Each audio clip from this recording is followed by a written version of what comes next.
Hi, my name is Shota. And I'm Amber. And welcome to the Kotatsu Club Podcast. Where we talk about all things Japanese language and other stuff too. Yeah. Mostly other stuff too these days. Mostly other stuff. What's up, Amber? Not much. How are you, Shota? I'm good. I heard you are traveling again. Again? I'm always traveling. You're always traveling. But like, where'd you go recently? Yeah, so recently I went on a promo trip in Kanazawa. Ooh. And we also went to other parts of the Hokuriku region, so that's that area like in Right, Ishikawa around Kanazawa. So we went to the countryside a little bit, we went to Kaga, and we also went to a place called Yamanaka Onsen, which is so nice. Yeah, these are like less known prefectures, huh? I think, I guess people don't really know Ishikawa. I think they know Kanazawa, but they don't realize right. that Kanazawa is a city in Ishikawa. Prefecture, right. Yeah. Yeah, how about you? Have you traveled at all recently? No. No. No. That's a no. I should. I want to go abroad, but Yeah? yeah, because I'm from here. What country do you want to go to next? I want to go to Vietnam, you know, because I went to Singapore. Me too. Oh, really? Yeah, I really want to go to Sapa. What is that? It's like the village in the clouds. So it's like in this mountain. It's this like really old style preserved village that's like apparently one of the most beautiful sights in the world. Huh. But we'll talk about that later. We can talk about that later. But I want to go to Hokkaido though. You know, yeah, because Hokkaido. that's the only. I've never been to the north. Okay. So so northern Japan / Hokkaido. Like I really want to visit. You've never been to Hokkaido? No. Wow, No. me neither. Really? Yeah. Okay. We should go. Well, yeah, we should go. But yeah, so when you travel, do you use the Shinkansen? Do you take an airplane? What do you usually do? It depends. So the thing about Shinkansen is that like it's really convenient, needless to say. You know, Yeah, it so takes you to convenient. like all the major stations. But in other words, it only takes you to major spots. So like if you really wanna like explore Japan like thoroughly, you definitely need to utilize like other means of transportation, you know, like Yeah. car, Yeah. bus, stuff like that.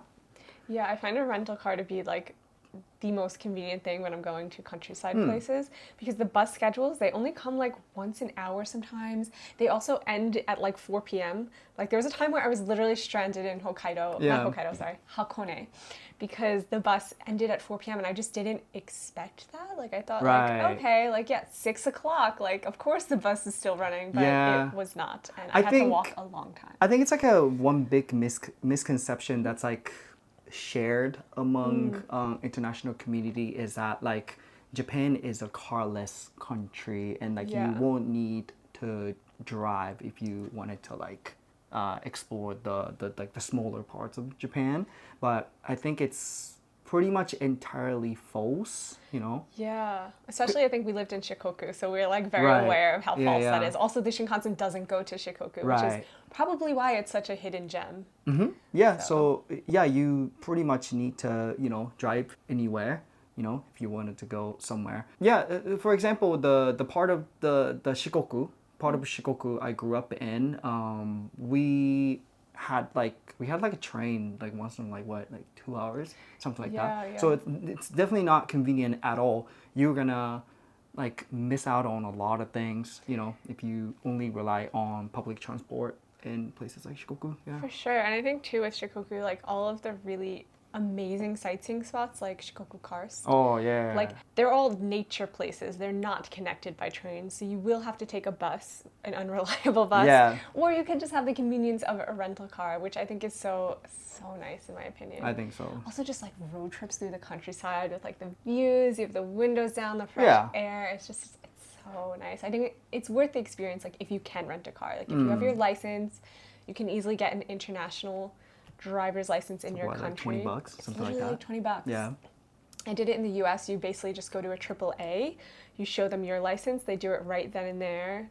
$20, here's your international Yeah. license, and you can use it for a year in like almost any country. There's like a list of countries. Right. Japan's on the list. So. Yeah, if you come from pretty much all English speaking countries, I think they're because like, I was able to drive in Canada, America, UK, and New Zealand. I don't know about Australia, but I'm pretty sure it's the same thing. So and the process like surprisingly super easy. So easy. And like I did that in Japan. And you know how like difficult Things are paperwork usually. things are usually, but like I got it done in like snap of a finger. It's like super easy. So you know, like if you're like capable of driving, that's the way to go. Period. Yeah, and don't be afraid of driving on the other side of the street because you'll get used to it pretty quickly, I think.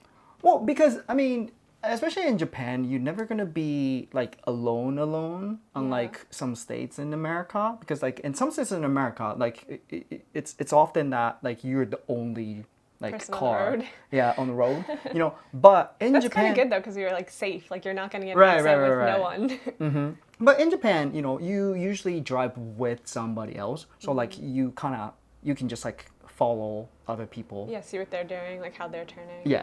Yeah, and if you are in the countryside, there are very few cars, so like the chances of you getting in an accident are probably lower. Yeah, and especially like in Japan, at least compared to America, I can only compare it to America, but Yeah. like people drive pretty slow here. Have you noticed Yeah, that? that's true. Or would you agree with that? I think so, yeah. Yeah, I mean, I'm pretty sure, you know, there are like a lot of like reckless drivers everywhere, but like I wouldn't describe Japanese drivers as crazy. No, I think there's a lot less road rage here. Yeah. Not that it doesn't exist. Not that it I doesn't think exist. it's It does less. exist, but it's less, a lot Yeah, less. for sure. I feel like, yeah. I think if you're just going to like Tokyo, Kyoto, Osaka, like the major cities, don't rent a car. Take the Shinkansen. It's Yeah, don't do much that. easier, and I think that's something that was a culture shock for me actually that I didn't expect with renting a car in Japan is the insane price of the tolls.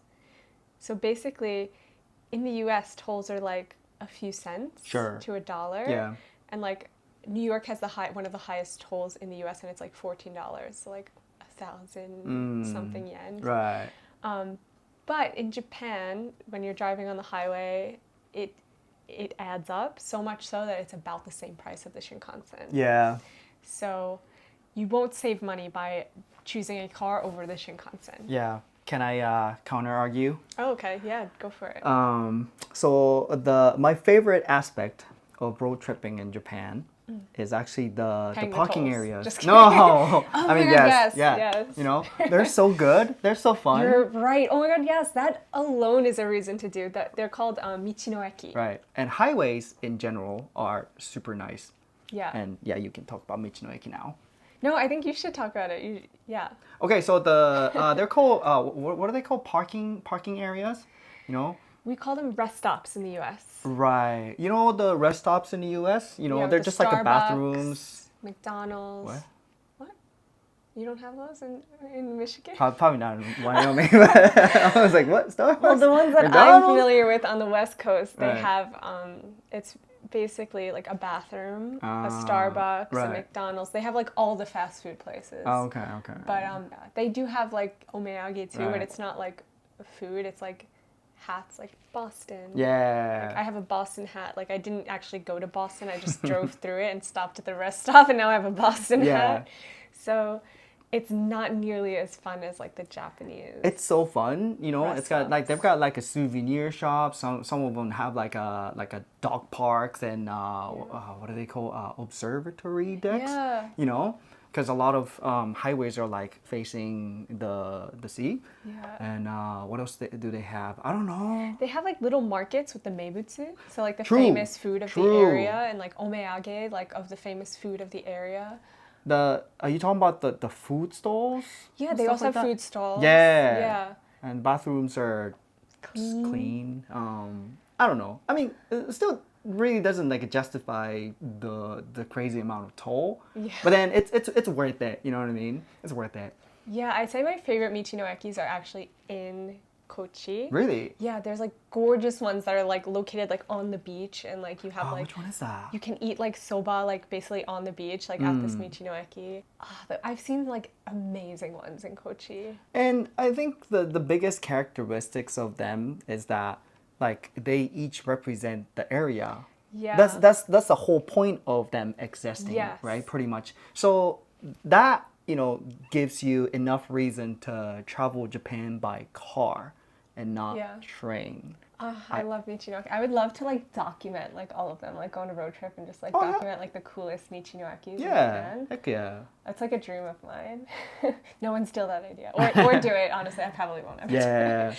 But yeah, that's so true. I forgot about Michinoaki. That's like Yeah, a Michinoeki, really good point. and if you are on highways, service area, parking area, they're all fun. Michinoeki, they're pretty fun. So good. Like I've had some of the best tea of my life at like a Michinoaki. Really? Yeah. There was one I went to recently. Where was it? I think in Nagano. I was just craving tea. It was crazy. I was like, I would like love like a real good sencha. Like not a vending machine sencha. I want like a hot, fresh, like nice quality sencha. Yeah.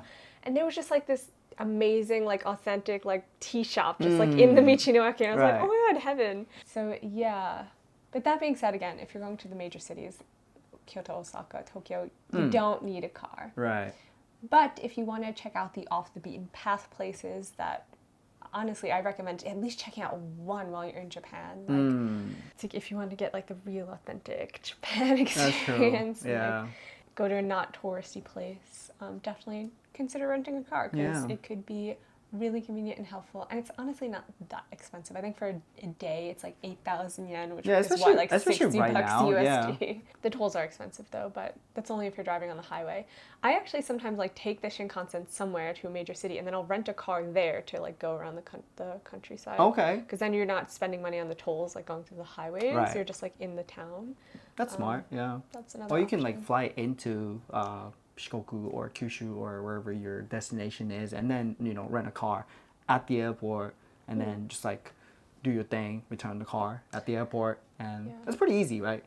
Yeah, honestly, Yeah. I think the domestic flights in Japan are really underrated. Like everyone talks about the Shinkansen because it is such a fun and cool, unique Japan True. experience. True. But the flights here are so much cheaper than the Shinkansen, like domestic flights. Right. What are they called? LCCs? Those like a cheap flights? I don't know about the LCCs. Really? What are they called? Like a Peach? Oh, yeah. Or what's the other one? Jetstar? Jetstar, yeah. The Australian airline. They're pretty cheap, right? Like whenever I go back to Shikoku, that's what I take, and it's like much faster and cheaper way than taking the Shinkansen. Yeah, I've used Jetstar to go to, not Hawaii. Okinawa? Hawaii. Well, yeah, I mean, Hawaii is American version of Okinawa, or the other way around. So Yeah, and I also went to Fukuoka recently, and it was so much cheaper. I think it was like 6,000 yen for the flight to Fukuoka, and the Shinkansen was like more than double the price. If you're visiting Japan, go to Fukuoka. I think Fukuoka is like Love one of the like the most undervalued cities in Japan. I would say skip Nagoya. Oh yeah, just don't go. I'm so sorry. If you live in Nagoya or if you're from Nagoya, I am so sorry. But It's so boring. for other people, actually, I do have some friends from Nagoya, so I probably shouldn't be saying that. But I'm sure there's some good points. if you- They have the Ghibli Park. True. So go check that out. But no, if you're on the fence, because Nagoya is so much closer to Tokyo. So like if Yeah. you're on the fence of like visiting between like Nagoya and Fukuoka, because like everybody goes to Tokyo, everybody goes to Osaka, Kyoto, right? Yeah. And then, okay, what's next? Nagoya or Fukuoka? Maybe Hiroshima in Maybe the picture as well. Kobe. Maybe Kobe. Yeah. But they're like closer, right? They're closer. So like Yeah. it's like much easier for them to visit, right? Just like hop on a Shinkansen and then they're like free because they got the path already. Yeah, But that's true. If you have the pass. if you're having difficult time deciding whether you go to Nagoya or Fukuoka, go to Fukuoka.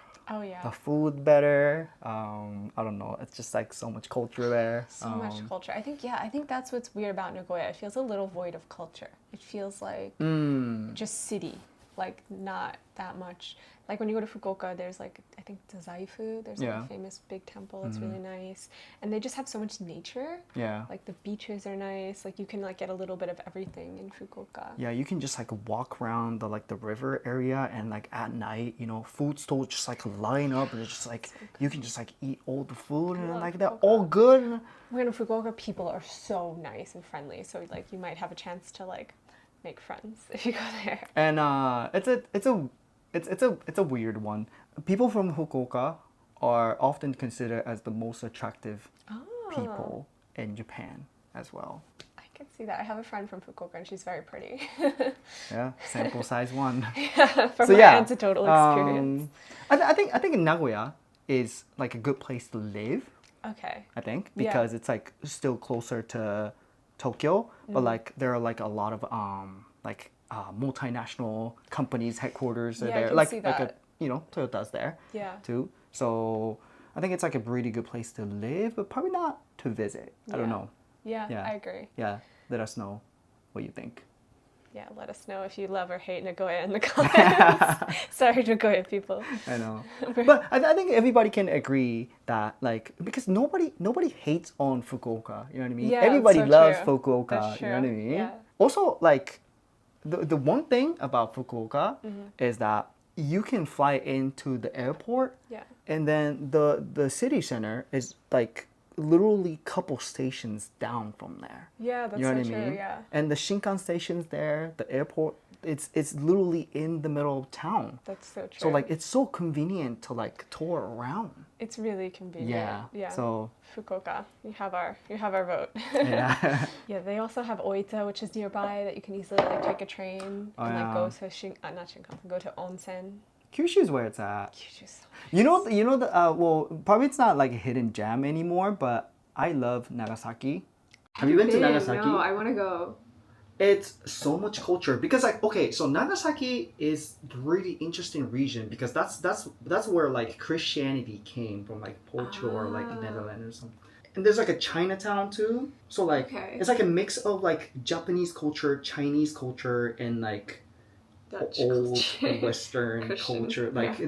there are like big like cathedrals there. Wow. You know, like among like the very traditional Japanese like buildings, and it's like it's a sight to see for sure.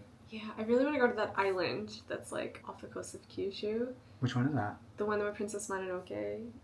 It's like a national heritage site. Oh, Yakushima. Yakushima. Yakushima. Yeah, That's yeah, like on yeah. one of the top of my like Yeah. need to do list. Yeah, never been to that particular area. You know, never been to like Kagoshima. You know, these like very southern tip of Kyushu, but a lot more exploring to do. Yes. After all. That we do. And with that being said, let's go into our news article. So now it's time for our news segment where Yay. Shota reads a simple news article in Japanese and we see how much you guys understand and how much I understand. And yeah, afterwards I'll try to summarize it best I can. Okay. Let's go. Ready? 行きましょう。行きましょう。いきます。8月8日午後4時43分、宮崎県の海でマグニチュード 7.1 の地震がありました。宮崎県日南市で震度6弱、宮崎市などで震度5強でした。宮崎港には高さ50センチの津波が来ました。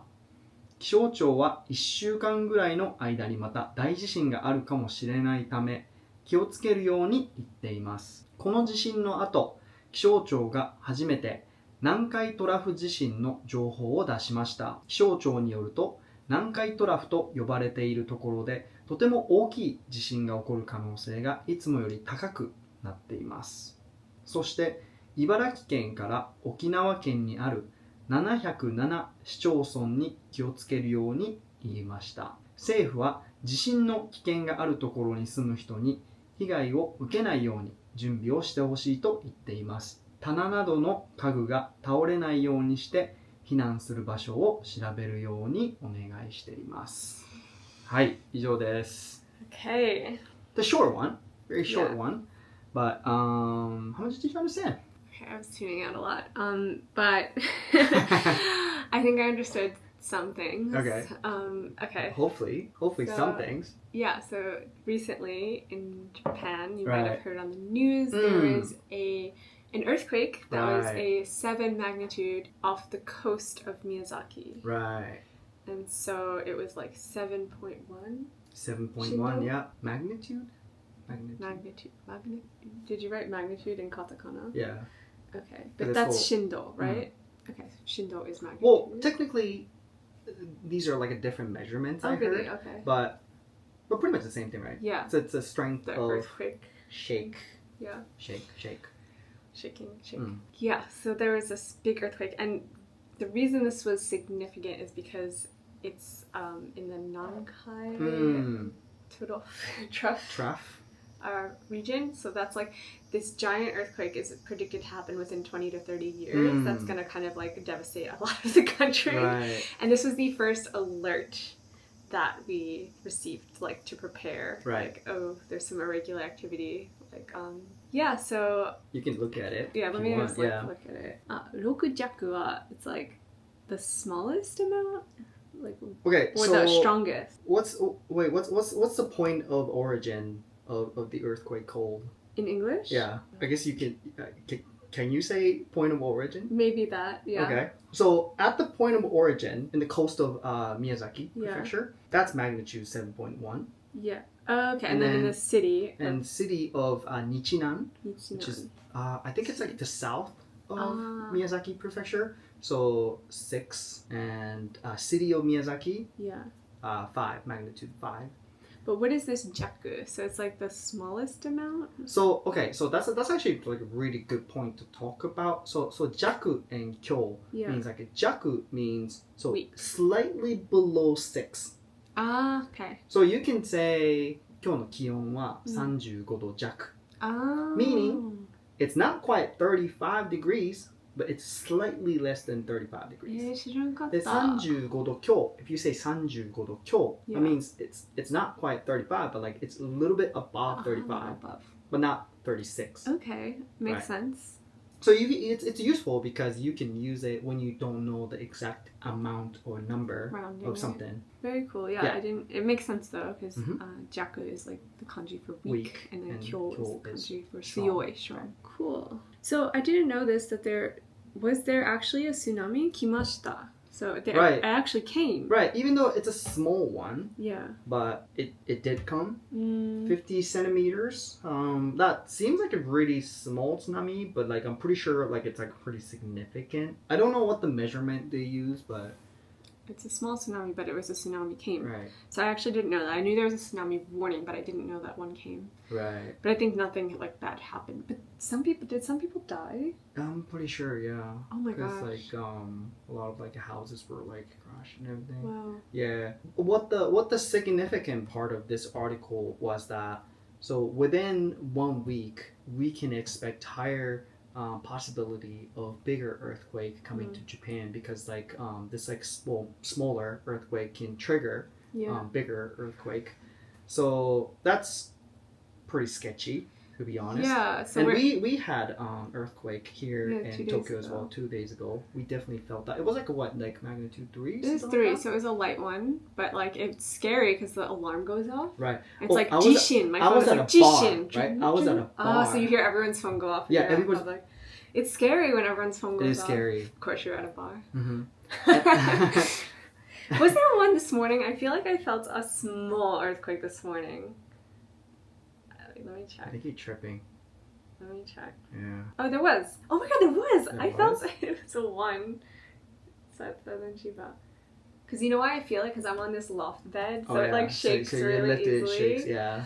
It gets so amplified, I can even right? feel a 1. So yeah, but we do have a lot of like smaller earthquakes like that. It's pretty frequent occurrence. So and, literally like, one happened today. Yeah, and like most of the time, like you sleep through it or like you work through it. But sometimes there are like bigger ones. And then so yeah, Kishoucho. I feel like that's a word that we could introduce. It's like weather agency. Weather agency. So kisho. It's just a fancy way to say weather. Weather, not tenki. Kisho, but kisho, it's more like a bigger umbrella term that includes like earthquakes. Yeah. Or like a natural disaster. Like weather phenomenon. So like this sho, the kisho no sho kanji is like phenomenon. Right. So yeah, it's like more than your average weather. Right. And cho means kishocho. Just like government agency. Government agency. So government agency branch. So the government agency branch that's in charge of all the weather and phenomenons and stuff like that, they announced that there will be bigger earthquake or higher possibility of earthquake. Specifically, how do you describe Nankai Trough? Nankai megathrust earthquake. You can't just throw it out there. That's what it is. That's how it is. Yeah. So what's Nankai trough though? Like how do you, is it like a Nankai plate that's like trough. I guess, going through underneath Japan? That's like in the Nankai. So Nankai means Southern Sea, and that's exactly where I'm from and where Amber lives. So like I think it goes through Shikoku. I think it's very close to Shikoku. So like basically, when that megathrust earthquake happens, it's pretty much guaranteed that there's going to be a major tsunami like in Shikoku. Right. Which like devastates the city that I lived in Kochi. Because Kochi is facing the Pacific Ocean. Yeah. So when I was there, I was actually really scared of this earthquake because I had met an earthquake scientist. And he like terrified me about this earthquake. He's like, "You don't know about it?" I was like, "No, I don't know about it." He's like, "You didn't know about it?" No, I didn't know about it. And he was like, "In 20 to 30 years, like there's gonna be." I was like, "Okay, 20 to 30 years, like I can." But like at not any now. point, it's not like 20 years later or like. Yeah. But like at any point within this like a 20 to 30 years range, we can expect this like a massive earthquake. So that's pretty scary. And the article states that the weather agency announced that there will be much higher possibility of that earthquake happening this week. So 1週間ぐらいの間にまた大地震があるかもしれないため気をつけるように言っています。Right.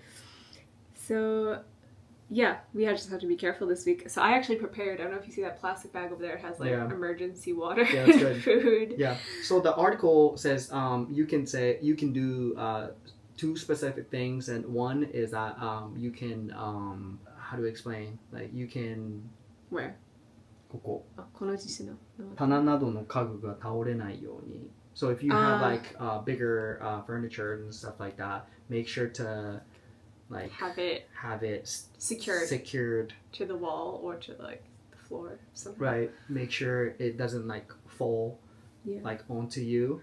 And then check where your evacuation shelter is. Yeah. So it's usually the local community center, schools and stuff like that where it has like a bigger like ground. Yeah. Yeah. It's like a park. Schools and stuff like that. So, and every single address in Japan is designated to one evacuation shelter nearby. So be aware where yours is. Yes.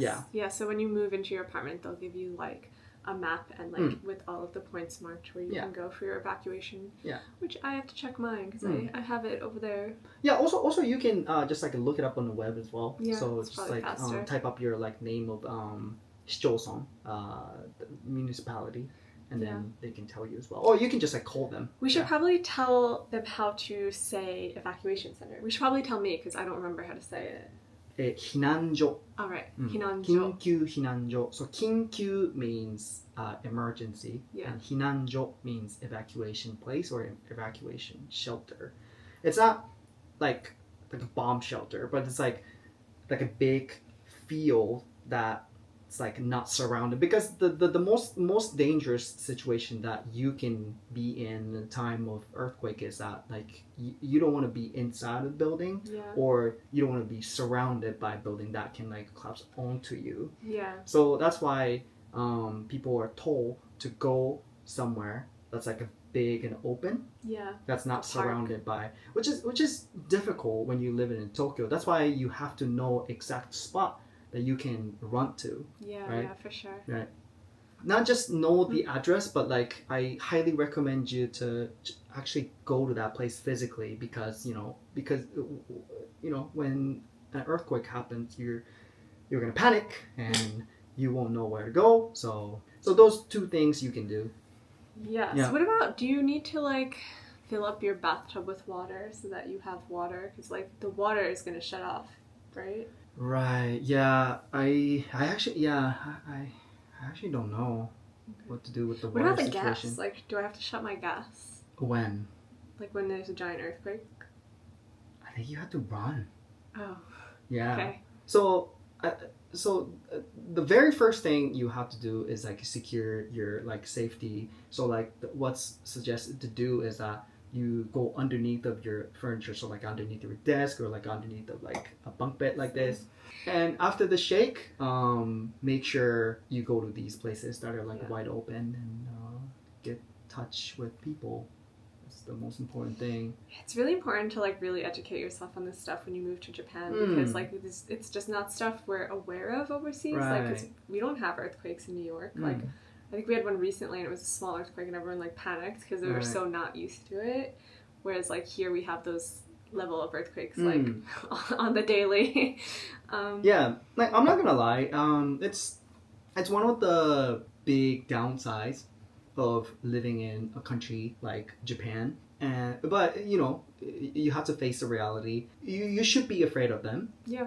But like you afraid in a way that's like educated. You have to like educate yourself, you know. I honestly, one of the scariest things about living in Japan with the earthquakes is you kind of get desensitized to them. Like they happen so often, the small ones, like the 3s and the 4s, that like you never know, like, is this going to be a big one? Like, do I have to actually do anything or can I just stay laying in bed, you know? So it's almost like an abusive relationship where like most of the time it's nice and like sometimes it's going to like, I don't know. So I feel like I'm never going to know, like, am I overreacting? Do I have to run to the park now? Or like, do I just kind of continue sleeping? Like it's a little, I mean, I guess you will know the difference if there's like a big one. Yeah, so as a person who grew up in Japan, if that's like anything below like 3 or 4, like we won't like react to it. Like we would notice and like we would just like, because here's the thing, right? Even the earthquake is small, it can lead to bigger earthquake. It can trigger a bigger earthquake. So you have to stay alert for a little while. And if it's like completely gone, then you can, you know, go back to living your like everyday life. But so for example, you know, like I was at a bar, you know, when the earthquake happened, and we just kind of like looked around, you know, everybody. You hear the alarm. Yeah. You feel it. You feel it, and then you just kind of like look around, look outside, you know, how everybody else is like reacting to it. Make sure the shaking is completely over, and then you go back to the conversation. I think that time, that earthquake 2 days ago was especially scary just because we have this alert, so we weren't sure if it was like going to be a big earthquake or not. When that alarm went off, we were like, oh shit, is it happening? Like is it the Nankai megathrust earthquake? But it wasn't. Luckily it was just a small one. So anyway, I think something interesting just personally about this whole news article thing. I can read 100% of this article and understand 100% of it. But listening, I can't. I really think I have like ADD. It's so hard to pay attention to things. Right. But reading it, there's not a single word I don't know, a single kanji I can't read, and a single grammar point that I don't understand. Which is a win for me. Yeah, no, I'm impressed. I have to say. Yeah, I've been reading a novel recently about Kochi. Really? Yeah. And I think it's really, really helping with my Japanese. Reading. Just like reading. Because it's so interesting when you learn English after you know the 26 letters, you can like start reading books. But for Japanese, like you need to learn 2,000 kanji before you can start reading a book. So like now I know like 1,200 kanji. So now I can like finally read enough of the book that I can understand like 80% of it. Yeah. Like it took me 3 years before I can read a book. So I honestly, like I haven't finished any English book like in my entire life. That's impressive because you're so good at English. So like I have the opposite issue. Okay. Because I can listen to English all day. I listen to English radio. I listen to English podcast. I listen to anything that's spoken in English. And like, if it's not like about like high level physics, like I can pretty much understand everything, right? You know, I can watch movie with it, but I don't know. I just can't read a lot of things. You know, especially in one sitting. Yeah, I think my strong point in Japanese is reading. I mean, I'm still not perfect at it. You need to know 2,000. I know 1,200. Right. I'm getting there, but not yet. Whereas, yeah, with listening, if I'm not paying attention, I can't hear it. Like, I have to really be focusing. The same with speaking. If I'm not, like, if I'm tired, like, my speaking is just not going to be as good as...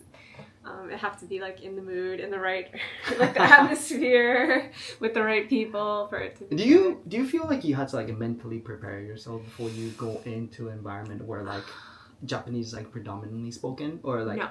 Really? Yes, I don't have to mentally prepare myself. Well, that's good then. I love speaking Japanese. I get so excited when I have an opportunity to speak Japanese. Like, the recent promo trip I went on, it was all in Japanese, like, the whole time we're on the trip.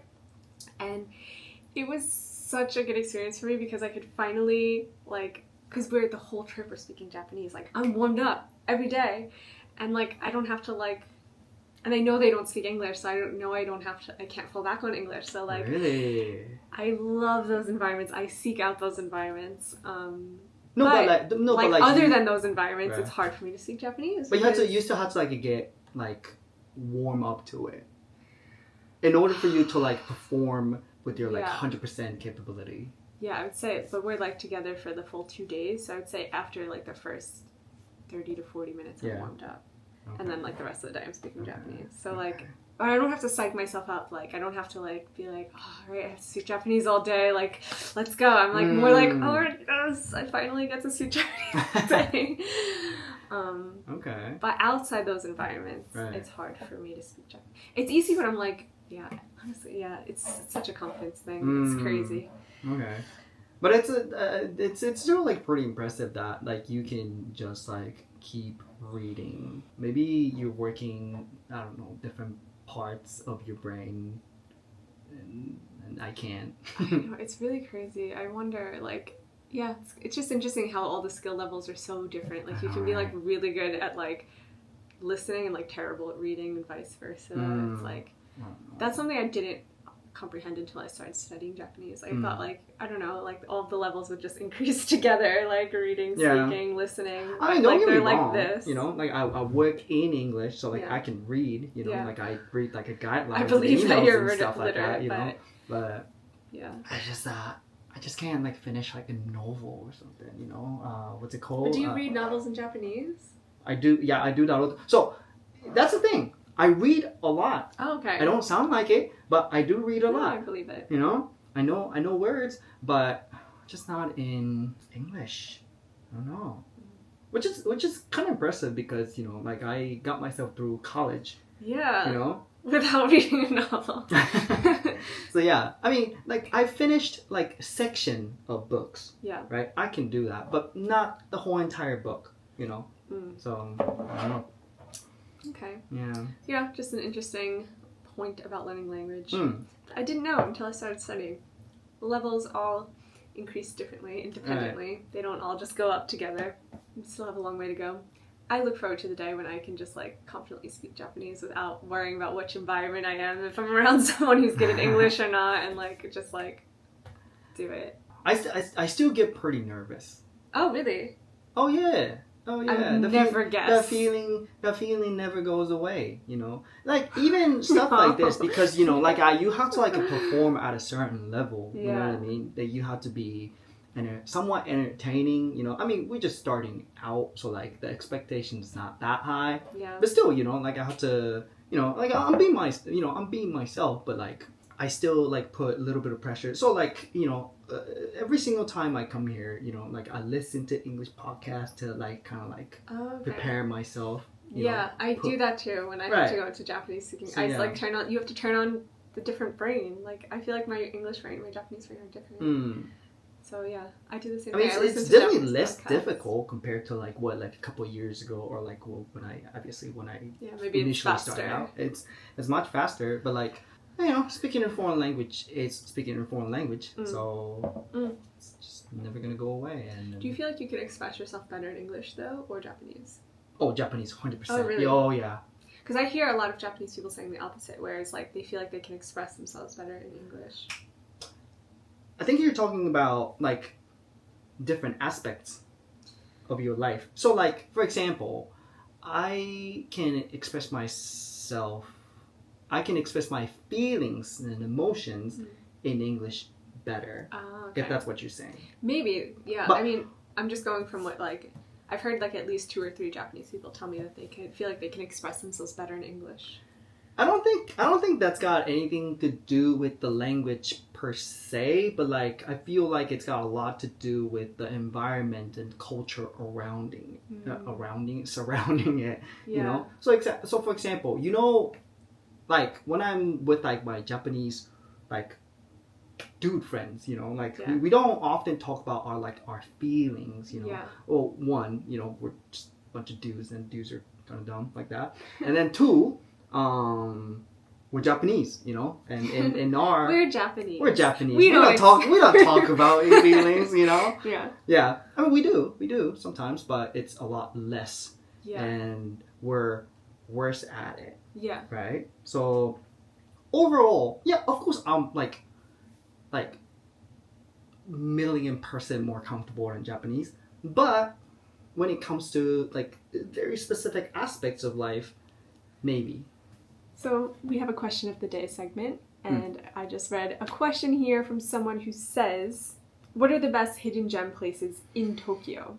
So this is not just like hidden travel gems in Japan, it's in Tokyo. Right. Personally, I have one that I'm obsessed with. I stumbled upon it by accident. So I was going to a botanical garden to go see the plum blossoms. Okay. Ume. And when I like traveled through the botanical garden, on the other side, the exit, there was like there was a temple. I think it's called Jindaiji or something. Jindaiji. Okay, so it feels like you're stepping into Kyoto. There's this gorgeous temple. It's called Jindaiji. And they also have, it's famous for soba's little town. So they have like these amazing traditional soba restaurants like all over that have delicious soba and like the coolest atmospheres. They also have like little, I don't know if you call them festivals, like markets sometimes, like handmade markets where you can like buy little handmade things like coffees and pastries. They also have a lot of traditional street stalls like selling food, so you can get like manju and stuff. And there's this little store that's like for this famous like manga that's like from the 90s. Yeah. Like it's like monster manga. I don't know if you know, I don't know what it's called, but they have like one of the characters is like an eyeball, and they have like an eyeball. You know it? Yeah. Shoot.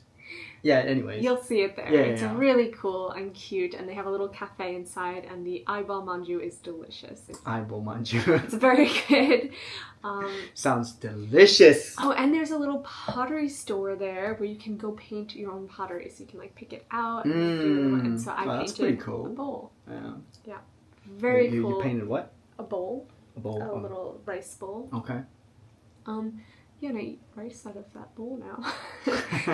Anyway, that's my hidden gem for Tokyo. I made a reel on it. I haven't posted it yet, but I will be posting it. So if you want the details, stalk my Instagram. It's coming out soon. Okay. Hidden gems. I mean, Tokyo is like a massive. You know, it's actually full of hidden gems. I mean, you know, like all the tourists only hit, you know, maybe like 6 to Shinjuku, 6 to 10 spots. Harajuku. You know. Yeah. Speaking of like temples and stuff, my absolute favorite temple in Japan is called Kuhonbutsu. It's in Setagaya, near Kuhonbutsu Station, or you can walk from a station called Jugaoka, which is it's not really a hidden spot. It's like pretty well known, but probably not among tourists. Yeah. You know? I don't really know Tokyo well, to be honest. So like I don't know. Nobody does though, honestly, because Tokyo's so big. It's huge. You know? So I live in this like a specific part of Tokyo, and you know, like my, you know, the areas that I go to, you know, are limited. You know, nobody goes to like everywhere in Tokyo. It's huge. It's huge. But yeah, a temple called Kuhonbutsu. It's like a really beautiful, very serene. I highly recommend you checking out. It's like you can go inside. There's like a, you know, stool to sit on, and like you can like look out to this like a garden and stuff like that. It's pretty nice. It's pretty nice. Sounds nice. Yeah, it's like I have to check it out. Yeah, you know. Yeah, I love temples and shrines. That's what I miss about Kyoto. Send us your questions at Kotatsu Club Podcast at gmail.com. All right. Sounds good. I'll see you again next time. Bye-bye. Bye.